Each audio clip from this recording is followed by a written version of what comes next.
بسم اللہ الرحمن الرحیم۔ السلام علیکم۔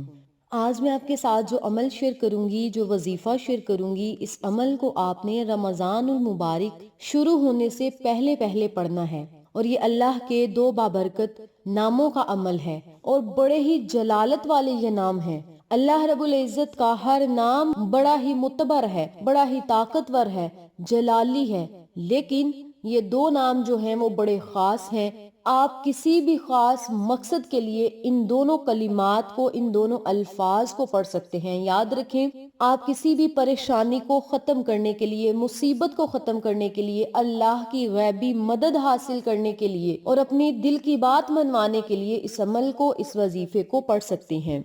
اس وظیفے کو جب آپ نے کرنا ہے تو آپ نے الگ کمرے میں بیٹھ کر کرنا ہے، تاکہ وظیفے کی طرف آپ کا دھیان ہو، اور آپ جب دعا مانگیں تو اللہ رب العزت سے رو کر مانگیں اور ضد کر کے مانگیں، کیونکہ جو اللہ رب العزت سے ضد کر کے چیز لی جاتی ہے، اللہ رب العزت کو وہ بڑی پسند ہوتی ہے۔ یاد رکھیں، ہم اللہ کے محبوب بندے بن جاتے ہیں جب ہم بار بار کسی چیز کے لیے اللہ سے التجائیں کرتے ہیں، کسی چیز کو اللہ سے مانگتے ہیں، رزق کے لیے اللہ سے دعا کرتے ہیں، یا دولت کے لیے دعا کرتے ہیں، یا کوئی دعا ہم قبول کروانا چاہتے ہیں، یا کوئی پریشانی ختم کروانا چاہتے ہیں، تو ہم اللہ سے بار بار وہ دعا کرتے ہیں۔ ہماری دعا ایک دفعہ قبول نہیں ہوتی، دو دفعہ نہیں ہوتی، تین دفعہ نہیں ہوتی، لیکن ہم یقین کے ساتھ اللہ سے مانگتے رہتے ہیں کہ اللہ ہمیں اب بھی عطا کرے گا، ہمیں اب بھی عطا کرے گا، کیونکہ اللہ پر جس بندے کا یقین پختہ ہے، بھروسہ پکا ہے، اللہ رب العزت اسے ضرور عطا کرتا ہے۔ تو آپ اللہ رب العزت سے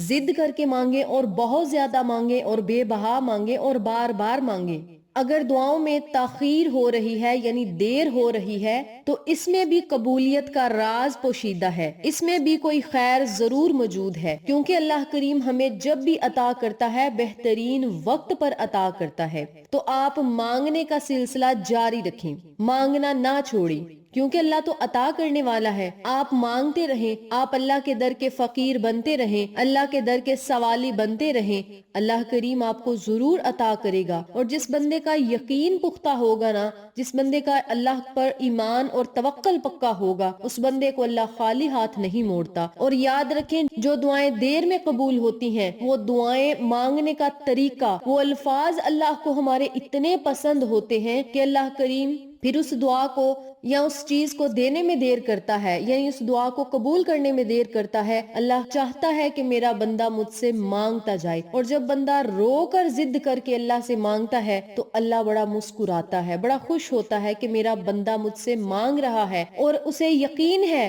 کہ میں ہی اسے دوں گا، دنیا کی کوئی طاقت اس کی پریشانی کو حل نہیں کر سکتی۔ جب اس طرح کا پختہ یقین ہوگا تو اللہ کریم ہماری دعاؤں اور صداؤں کو ضرور سنے گا۔ اس بابرکت عمل کو آپ اپنے گھریلو مسائل کو ختم کرنے کے لیے، یعنی رزق اور دولت میں برکت کے لیے، اضافہ کے لیے، دولت میں خیر و برکت کے لیے پڑھ سکتے ہیں۔ یہ ایسا عمل ہے جس کے پڑھنے سے زندگی تو ختم ہو سکتی ہے، لیکن پیسہ ختم نہیں ہوگا۔ تو آپ سب سے گزارش ہے کہ اس بابرکت عمل کو، ان کلمات کو میں جس طریقے سے بتلاؤں گی اسی طریقے سے پڑھیں، اللہ کریم آپ کو ضرور عطا کرے گا۔ آج کا عمل، آج کا وظیفہ اللہ کے دو ناموں پر منحصر ہے۔ نمبر 1، یا وہاب، جس کے معنی ہیں بہت زیادہ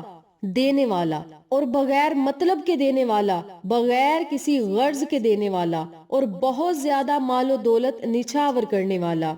اور جب اللہ کریم اپنی مخلوق کو نوازتا ہے، اپنی شان شیان کے مطابق جب عطا کرتا ہے، تو بندہ حیران ہو جاتا ہے کہ ہم نے تو اتنے نیک اعمال بھی نہیں کیے، اللہ کریم نے ہمیں اپنے خزانوں سے اتنا نوازا ہے۔ جب اللہ اپنے خزانوں کے منہ کھول دیتا ہے، اپنی عطاؤں کے منہ کھول دیتا ہے، تو دنیا پھر آپ کی قسمت پر رشک کرتی ہے۔ اور یاد رکھیں، اگر آپ محنت کریں گے اور یقین کے ساتھ اللہ کے اس میں جلالی کو پڑھیں گے، اس میں جمالی کو پڑھیں گے، تو اللہ کریم آپ کے رزق اور دولت کو بڑھاتے ہوئے آپ کی عزت اور مرتبے کو بھی بڑھائے گا، اور آپ کے منہ سے نکلی ہوئی ہر دعا قبول ہوگی، ہر حاجت پوری ہوگی، پریشانیاں ختم ہوں گی، مصیبتیں ختم ہوں گی، ذرائع آمدن میں اضافہ ہوگا۔ اللہ کریم غیبی اسباب آپ کے لیے پیدا کرے گا، اور آپ کو امیر و کبیر اور اپنے رحمت سے غنی کرے گا، یعنی بہت زیادہ عطا کرے گا۔ نمبر 2 پہ جو اللہ کا بابرکت نام ہے وہ ہے یا